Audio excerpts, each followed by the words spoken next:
Hey, what's going on, everyone? This is Mitch. Good Sunday morning to you all. I hope everyone is doing well out there this morning and having a great start to your Sunday. Fantastic weekend out there so far, and just waking up and feeling great out there this morning. Got you some updated information on what's going to happen weather-wise for your Sunday. We'll break down the entire lower 48, talk about what we are seeing out there for your day. After we do that, we will switch gears and speak on a storm system that's already beginning to enter the picture this morning. We're going to talk about the details of what it's going to bring for the rest of the lower 48.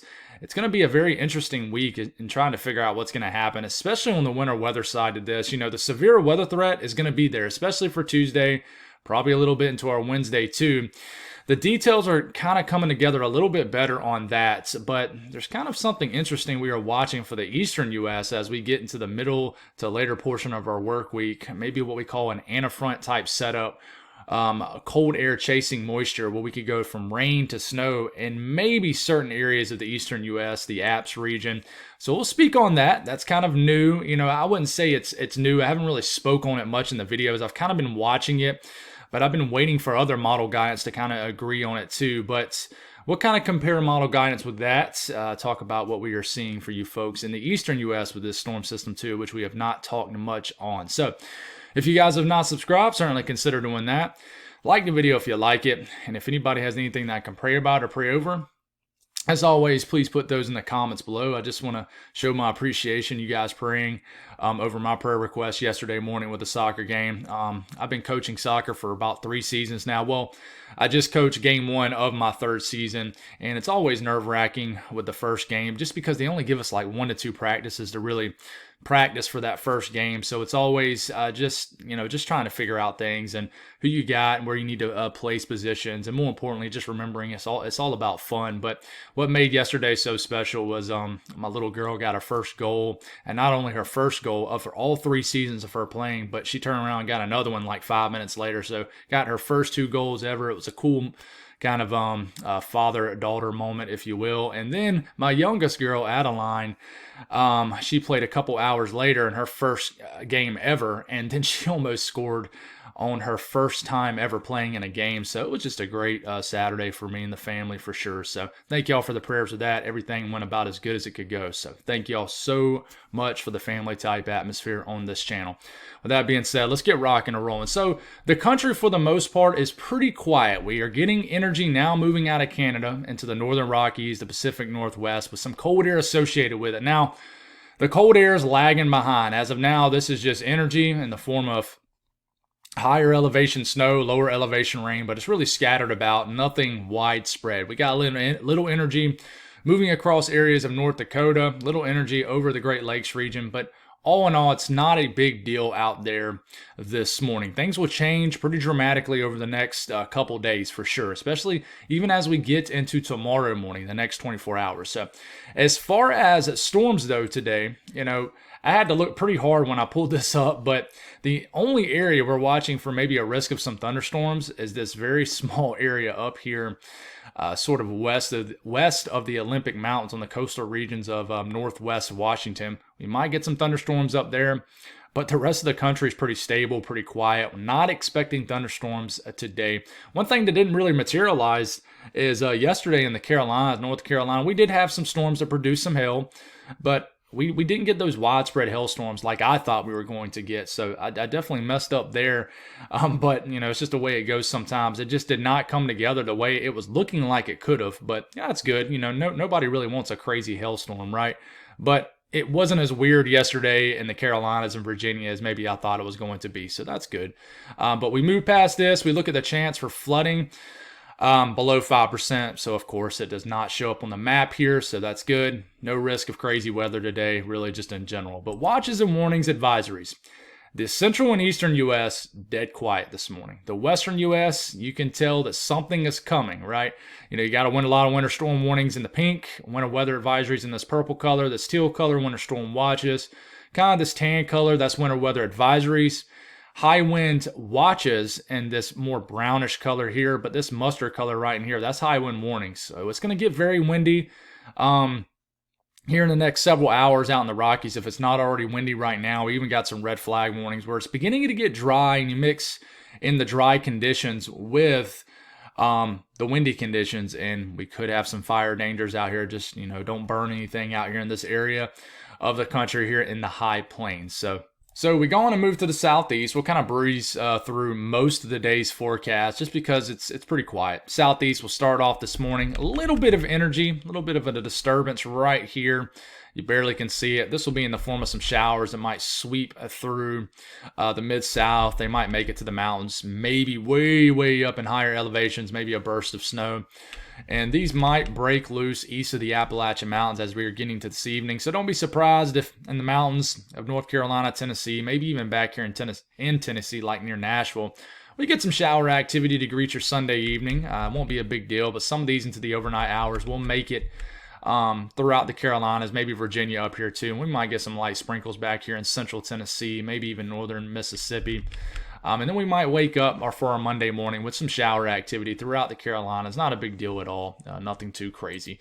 The Northeast, it's a pretty quiet day also. Not a whole lot going on. The only thing we will watch is a disturbance moving out of Canada that will bring some snow, a little bit of accumulating snow, down here into the Adirondacks, maybe to the Tug Hill Plateau. Could get some snow activity. This is getting like right at this frame here. This is right in the middle of the night. Midnight, 1 a.m. We're getting some wet snow surging through the interior New England region. And then as we were getting into well after midnight, the wee hours of the morning, could have some snow coming down pretty good.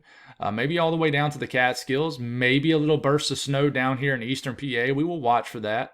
A little bit more convective in nature, with a little bit of a warm air convection kind of involved down here to the south. But Vermont, New Hampshire, we'll get a burst of snow into the morning hours. So you might go to sleep in these areas with just lingering snow on the ground, kind of old snow, and then wake up with a fresh coating of snow in some of these areas right up in here. As we're getting greeted with our Monday morning, we're still got an area of snow that's making its way through Maine. Could get a rain-snow mix as far south as southern New England as we get into our Monday morning. But by the time we are getting into Monday afternoon, most of the moisture is just up here in the Maine, with in the form of some sort of rain or snow shower. So snow between now and tomorrow evening. A couple inches of wet snow is possible in these higher elevations of, I almost said West Virginia, of Vermont and New Hampshire, Adirondacks, Tug Hill Plateau, maybe an inch, inch and a half, dusting to maybe an inch in Maine. Not a big deal at all. Just a quick hitting event that will put just a light coating of snow on the ground. At South Central U.S., quiet morning, quiet start, another warm day. I mean, you just basically jump right to spring, but that doesn't mean winter's over. Remember, I say this a million times because we're still in February. It feels like we've been in February for a year now. But March can do some crazy things, guys. We know that. But we're getting into this afternoon. Nothing's going on this evening, overnight hours. Then we're starting to see a little bit of moisture show up in the Rockies in the form of snow in Colorado. And then some snow starting to add up in those higher elevations of Colorado, of the Rockies. But the South Central U.S., the Southern High Plains, Mississippi Valley, quiet weather day today. Not much going on.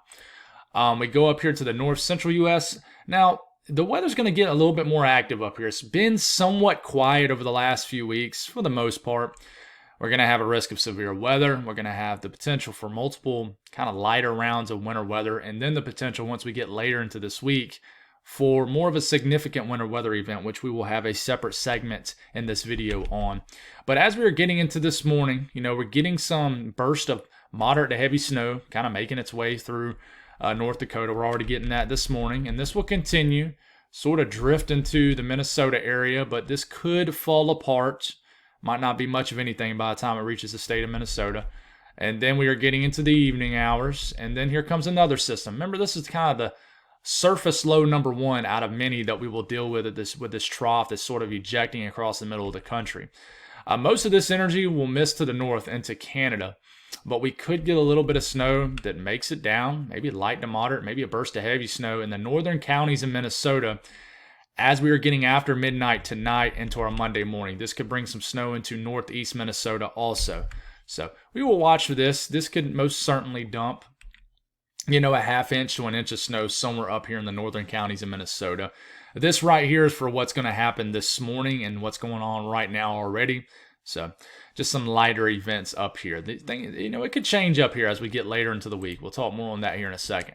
This morning out west, it's a quiet start. There's not a ton going on. I think for most of the western U.S., especially kind of the southern tier, kind of the central to southern Rockies, and then the southwest. I think it'll be another nice day before energy starts to really take over as we are getting later into the next 24 hours. But as we are getting into our Sunday morning, later, we're getting closer to about midday at this point, widespread precipitation begins to take over the western half of Washington. Cascades, it's snow. Olympic Mountains, snow. Seattle, just a cold, miserable rain for your Sunday. Good napping weather. Northern Idaho, the northern Rockies, starting to get into some of that snow. And then we start to get into later this afternoon. This is around 4 or 5 o'clock this afternoon. It's just a steady rain in Seattle. The rain is beginning to ooze down into western Oregon at this point. Higher elevation snow, lower elevation rain in Montana and Idaho. And then this energy just continues to surge south. At the same time, we have Pacific energy kind of moving in. It's about to start to flirt with the California coastline. So we kind of got two things going on here. So we'll take it all the way to about sunrise for your Monday morning out west. And you got moisture beginning to enter the southern California coastline. All right. And then cold air is starting to drop in. So the snow levels are beginning to drop. I don't think they'll drop to the point where you'll start to see like Eugene, Medford, see a lot of snow. Who knows? You might get a mixture at some point. But the HRRR model shows snow levels really dropping. If you notice, typically we get rain in these areas right in here, but it's showing more blue, more snow. So I do think the snow levels will be lower. So even if you live, like 1,000 feet will make a big difference between hardly maybe an inch and maybe several inches of wet snow. But we'll stop it here for our Monday morning. And it looks like we got some sort of frontal boundary coming down here with the associated trough. Not a whole lot going on in the southern Rockies and the southwest. But look, as we are starting to move a little bit deeper into our Monday morning, rain will begin to, nothing too crazy. Like, I don't think you're going to get flash flood warnings. I mean, you could, but we're going to get a surge of rain that starts to affect the central and southern California coastline. And then we got energy starting to dip now down into northern California. A little bit of snow starts to fly around in the Sierra Nevada. And you can actually see almost where the front is. It looks like somewhere into here.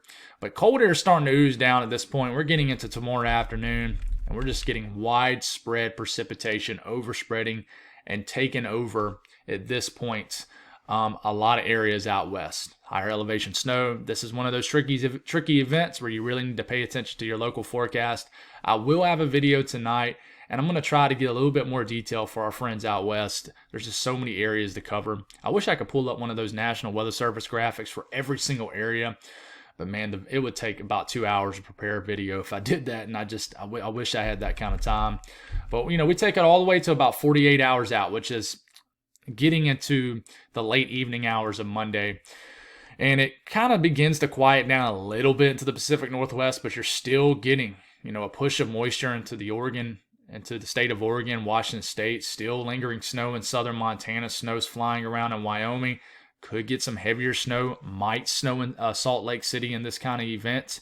And we're even starting to get some moisture down into like Arizona, maybe even New Mexico. So active times ahead out here. And you look at the snow just between now. Let's just go on and go all the way out till Tuesday morning. Feet of snow is going to add up in the Cascades and then the Olympic Mountains. Even some of these higher, and I don't pretend to know every single mountain range right up against Oregon right into here. I don't know what range they call this. Let me know in the comments if you're tuning out west. But even, this just really just goes to show you that the snow levels are going to be kind of lower. So Cascade's going to get dumped, with very heavy snow. And then some of the higher ranges also in here, kind of in the eastern Oregon, will get some snow too. And then we move into, let's just go into the Rockies here. We look at the Rockies, snow's going to add up in the front range and the higher elevations of Colorado. Snow's going to really add up in like the Yellowstone National Park area.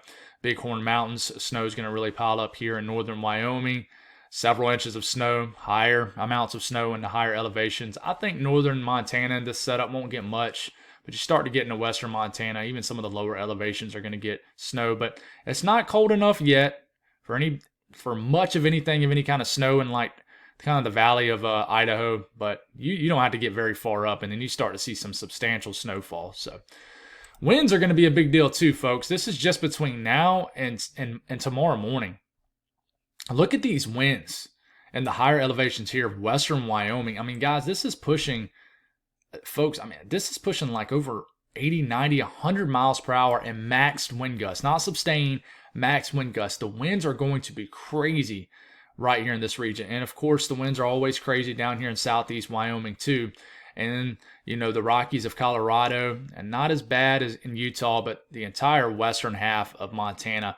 Very, very windy day expected. And also in the Pacific Northwest and Idaho and Oregon and Washington, winds are going to be screaming up here. So definitely stay tuned to your local people. Be careful driving through these areas, especially if you're like an 18-wheeler or something.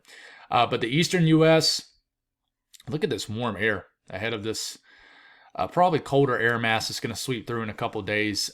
It's going to be chilly, kind of in a lot of the southeast, especially once you get to the mid-Atlantic, you know, 50s and 40s for highs. Northeast, just hanging on to chillier conditions, 30s and 40s for highs. Once you get up into the interior Northeast, 20s for highs. But once you start to make your way west, you start to get near the Mississippi River, you start to get highs into the upper 70s. Someone's going to get into the 80s probably in Mississippi, Louisiana, or Arkansas today for sure. And then widespread 70s and 80s in Texas. Just much above average temperatures in these areas of the country. It just continues. And then out west too, I mean, you got maybe a day and a half of above average temperatures still left, but it's going to be another warm day before the cold air starts to surge in as we are moving into our Monday. But, you know, watch as we move kind of into our Monday morning, right? Colder air. You can see the front. You see the front right into here. Watch. If you look right into here, there's some movement that you see where the temperatures are actually dropping. Can you kind of see it there? You can really see it in North Dakota and Montana. That is the cold front surging down, about to cool you off here. I mean, and all of a sudden, you know, before the even coldest part of the day, you got temperatures in the single digits in Montana. It's really going to get cold, okay? And, you know, for late February standards. So it's definitely cooling off, that's for sure. So enjoy your one last warm day out west.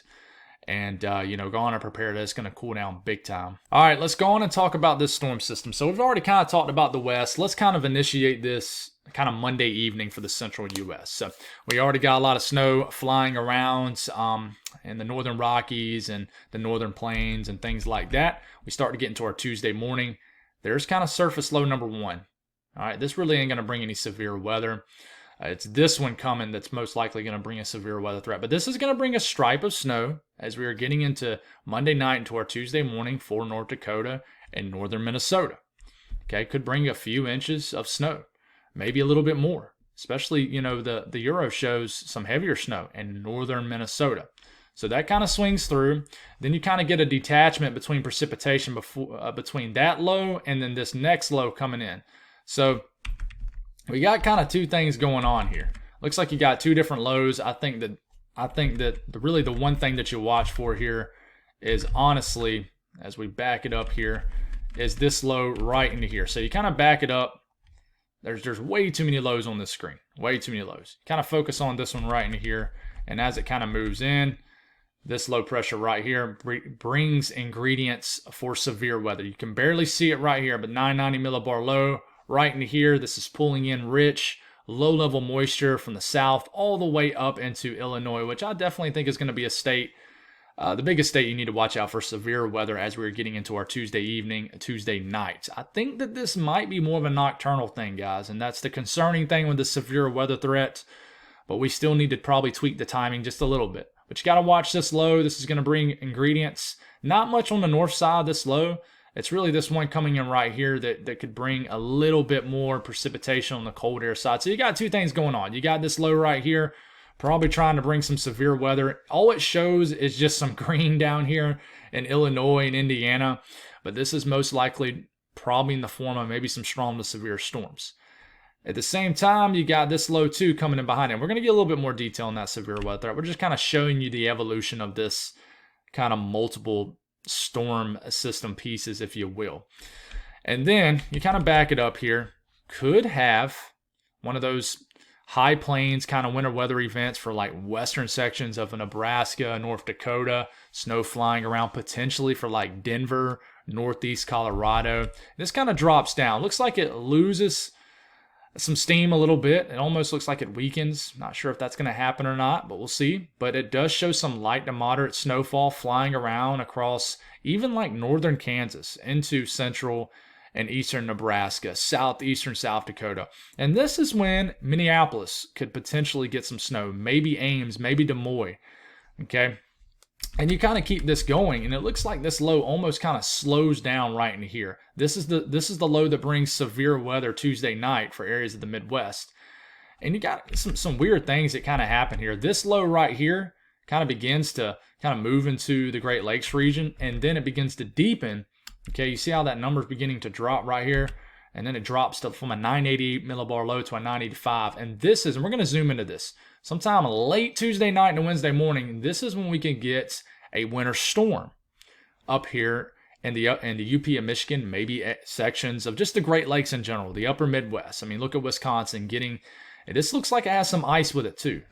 And then we have to watch this other low right in here as this continues to kind of move as this trough heads east with associated energy with it. So kind of diving down into the GFS, there's not much of a difference here. There's a couple differences here with the GFS. Same kind of deal with the first low, right? Just brings a stripe of accumulating snow sometime late Monday night into Tuesday for the north central U.S. and basically just North Dakota and northern Minnesota. There's that snow that moves in. Here comes this low right in here. It's going to bring a severe weather threat, this 992 millibar low, give or take a couple millibars into here. And you got another low that's basically trailing right behind it with energies that's associated with both lows. And then here it is. It just shows green, just splotches of green. We're about to be in the range of the short range models, but I'm actually going to show you the Euro. The Euro does a good job showing kind of the evolution of the storms just a little bit better. It does about the best job as it can just for a global model. But like I said, we're about to get into the short range model guidance later on today, actually. So low right here, probably bringing the ingredients for severe weather, the kinematic ingredients and the thermodynamic ingredients right in here. We'll talk more on that here in a second. And then this tries to do something with what the Euro does with this low. All right, but it's not as big, it's significant. Brings some snow into the upper Midwest, the Great Lakes region, and it does try to do something. And the reason it isn't as dramatic is because you notice on the Euro, this is about 6-7 millibars lower than it is on the GFS, which indicates on the Euro it's stronger, which a stronger system brings more heavier, just more widespread precipitation. So in this case, it does bring an event to the Great Lakes region, but then it's just not as significant. But what's different with the GFS, and we're going to talk about this for the eastern U.S., is the GFS surges this cold air in more, a little bit more precipitation in this cold air than what the Euro has. For example, for Wednesday morning. For example, you back it up to Wednesday morning for this. There is some precipitation here, but not as much. Okay? It just, to me, looks like the cold air on the GFS maybe is coming in just a tick faster now. So a little bit of snow, a little bit further south, and we kind of keep this going. And this is something we watch. We're going to talk more on this here in a second. We're getting to Wednesday afternoon. You got rain switching to snow here in areas of the Midwest, the Ohio Valley, even into northern Kentucky. We'll talk more on that here in a second, but the Euro doesn't really show that. Okay, so a little bit closer to the potential for this winter weather event, the more significant winter weather event. If something like the Euro plays out, we need to watch this system. Okay, here comes this low right in here. Looks like all rain for Chicago, Milwaukee, even into most of lower Michigan. And then Wednesday morning, this looks like a doozy of a winter storm. And I think this is more significant just because there's ice involved. So, I would watch out for the potential for a winter storm midway this coming week for the upper Midwest, the Great Lakes region right in here. We need to watch out. There could be some ice involved, and there could be some heavy ice involved, especially for northern lower Michigan and then the eastern UP of Michigan, then snow on the more colder side. So this is something we'll fine tune as we get a little bit closer. But with that first system, that we talked about, this is going to bring a stripe of snow, and there it is. You see? That is the first low we kind of talked about, right? As we were getting to Monday night into Tuesday. This is going to bring a swath of, 1 to 4 inches of snow up here in the northern sections of Minnesota and then eastern sections of North Dakota. And then you turn around and you see the system behind that. And you notice how, and this is in 24-hour periods, that's why the snow right here disappears. But you can see the signal for areas a little bit further south, right? A little bit of snow showing up. And this is the National Weather Service showing a little bit of snow in western Nebraska, southern counties of South Dakota, inch or less, maybe an inch and a half. Then, from Minneapolis going for about 1 to 2 inches of snow as of now. This could change. But then it begins to increase for the upper Midwest. And let's just go on and switch to that. And here it goes. Here's the signal. Now, remember, this only goes out 72 hours. But they're already calling out. There's kind of a weird cutoff. It just doesn't look like the National Weather Service in the UP of Michigan, like Marquette, hasn't really upgraded their graphics. But they're already calling for a few to several inches of snow in northern Wisconsin from this event coming. So I think they're buying more of the Euro scenario. But if we kind of look at, let's just look at the Euro, right? Kind of look at the Euro model. And let's just get this in totals. Here we go. We look at the European model. And the European model, between now and Wednesday evening, going for a few to several inches of snow up here in the UP of Michigan for this event. The thing that I'm concerned about is the ice up here. This is between now and the duration of the event. I know that a couple 100ths of an inch of ice isn't much, but this is just a blend of all models, which is always going to be more conservative. And it's already symbolizing. I think the area it's showing ice is doing a great job. I think this will be the area we watch for ice. So, snow, 3 to 5, 6, 7, even 8 inches of snow isn't a big deal for you guys up here. What could be a big deal is if you add a little bit of ice into this, then that's when things get a little bit more trickier. So we'll watch for that. Now, talking about the severe weather side of all this for the central U.S., right now, for day 3, they have not upgraded this to an enhanced risk. They've kept it at a slight risk. It's been a slight risk for a few days now. And still, that just means there's a 15% risk of severe weather within 25 miles in any given location. This has shrunk a little bit. This is really this is including Chicago, big city of Chicago, Indianapolis, all right, Peoria, St. Louis. So includes some higher populated areas, kind of squeezed in between kind of lower populated areas. So just pretty much includes the Midwest.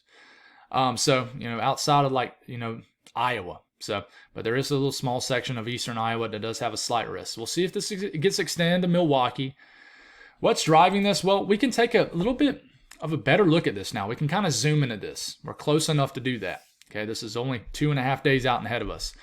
So we get into Tuesday afternoon. I mean, this is in the middle of the afternoon. There's not a whole lot going on. Some showers are beginning to pop up in areas of Missouri, Illinois. It's once we get into the late afternoon, here comes the low coming in. So once we get into the late afternoon hours is when we start to get some storms that really begin to fire up here. And really as the sun's going down, you see just the splotches of green and yellow, things like that. I mean, those are the storms firing up from this low, the surface low kind of flying to the north. So I know this doesn't really show you much, shows splotches of yellows and greens, but in this case, we have to really wait until we get into the short range model guides before we really see the structure of these storms, the timing of these storms, and just the evolution of them in general. But I mean, we even got some storm activity showing up for northern Indiana. All this stuff over here might be displaced from the main ingredients. But we start to get into Wednesday night, even some storms ongoing here in the Midwest, the Ohio Valley. But you can see there's cold air trailing it right behind it. So this air mass really begins to start to move. And then we start to get into our Wednesday, and we could have a line of storms sweeping across the Ohio Valley, and they could strengthen in the Mid-South and the Ohio River Valley right into here. And, as of right now, for day 4, they've dropped the slight risk. If that has actually decreased, we'll see if they reissue that. Just now it's down to just predictability too low. So that they've actually dropped the severe weather risk for Wednesday, but we'll see if they reissue it for this line of storms showing up on the European model, okay, as it's beginning to head into the Appalachian Mountains and probably eventually weakens.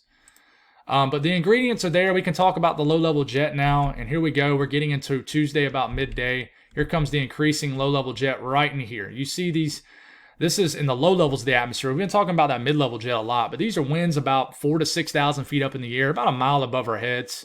And they're whipping at about 40 to 50 knots in these areas, really increasing, especially in southern sections of Illinois, down here in the Boot Hill, Missouri. I mean, even increasing in Indiana. But all you need is about a 35, 45 knot low-level jet. And I mean, that is, a highly supportive kinematic ingredient for severe weather. And this kind of continues, right? It really explodes right in here. And we got a pretty huge, expansive, low-level wind field that's driving a severe weather threat. Now, some of this kinematic ingredients is displaced from the best thermodynamics. So where are the best overlapping ingredients? We've been talking about that for a while now. But, you increase to a 50 to 60 knot low-level jet. I mean, that's winds going at about interstate speed a mile above our heads. This is mixing to the surface, probably creating windy conditions in this area.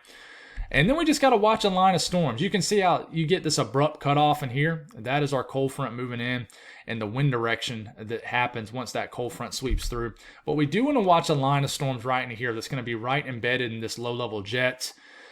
These will be definitely strongly enforced by some strong winds, most likely sweeping through just west of the Alps. So we'll watch that for sure. And then it kind of dwindles out here. The thermodynamics in this setup are certainly there as we're waking up Tuesday morning. We're getting dew points already in the 50s, not super moist out there. But then we start to get into about midday Tuesday, dew points creeping into the low 60s in southern Illinois. It's definitely an area I want to watch around St. Louis. But we do need to watch up here, up towards Chicago too, Indianapolis. And, we're getting into Tuesday afternoon. There's that pool of moisture creeping all the way into the low 60s. You combine that with that low-level jet that's going to be in this area. It's definitely going to be some severe weather in here. And then, even as we're getting into Tuesday night, which I think is really the time frame to watch out for, you still need to be watching out for severe weather. Look at the Mississippi River here, right up the Mississippi Valley. Dew points climbing all the way into the 60s, all the way into southern sections of Illinois. So you're going to have a period of favorable thermodynamics for a several-hour period for sure. And then, it doesn't take a rocket scientist to see where, the cold front is here. You got dew points, for example, dropping into the 40s and 50s in Memphis, climbing into the 60s in Nashville as you get this surge of low-level moisture ahead of this front, and then immediately the atmosphere basically stabilizes with dry air moving in. But with that low-level moisture surging in, guys, you're going to have the spike in the storm fuel. So, look at all this CAPE rising all the way up into northern Illinois. You got CAPE values well over 1,000 joules per kilogram on the euro.